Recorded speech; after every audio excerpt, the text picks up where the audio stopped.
In the 18th century, Europe witnessed the rise and fall of empires, the spread of Enlightenment ideas, and a series of dynastic wars that shaped the future of the continent. Among the key figures of this transformative period was Frederick II of Prussia, more commonly known as Frederick the Great. Born in 1712, he ascended the Prussian throne in 1740, at a time when Prussia was a relatively minor European kingdom. But under his rule, it would emerge as a major military and political power. Frederick was born on January 24, 1712 in Berlin, as the son of King Frederick William I and Queen Sophia Dorothea of Hanover. His father, known as the Soldier King, imposed a rigid, militaristic lifestyle on him, emphasizing discipline and frugality. However, young Frederick showed more interest in philosophy, music, and literature rather than military affairs.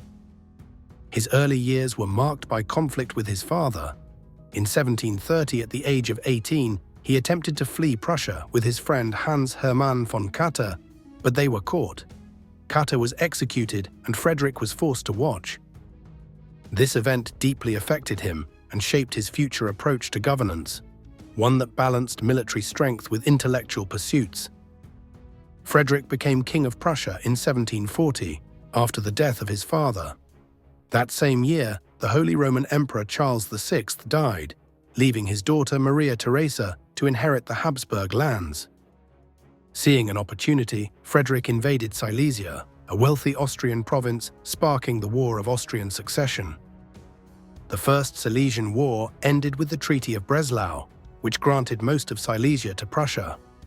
Austria tried to retake the region in the Second Silesian War, but Frederick's military tactics secured another victory.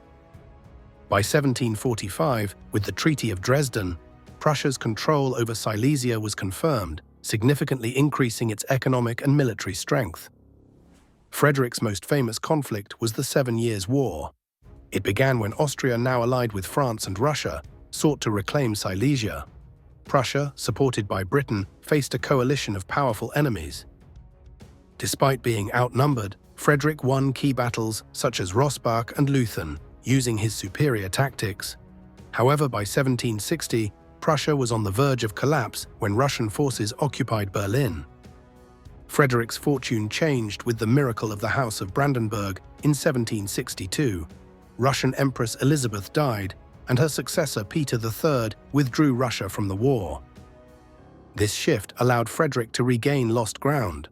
The war ended in 1763 with the Treaty of Hubertusburg, confirming Prussia's control over Silesia and solidifying its status as a European power.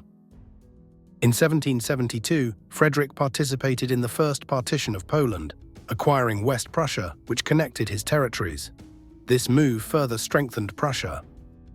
His later years were spent focusing on administration and rebuilding the economy after years of war.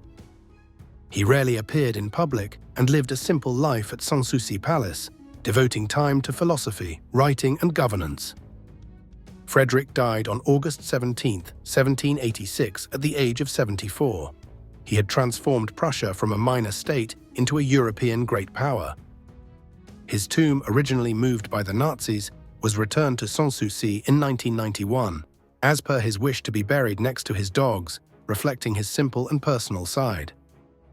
Frederick the Great was a warrior, strategist, and reformer who reshaped Prussia's destiny. His military tactics influenced later generals, including Napoleon Bonaparte.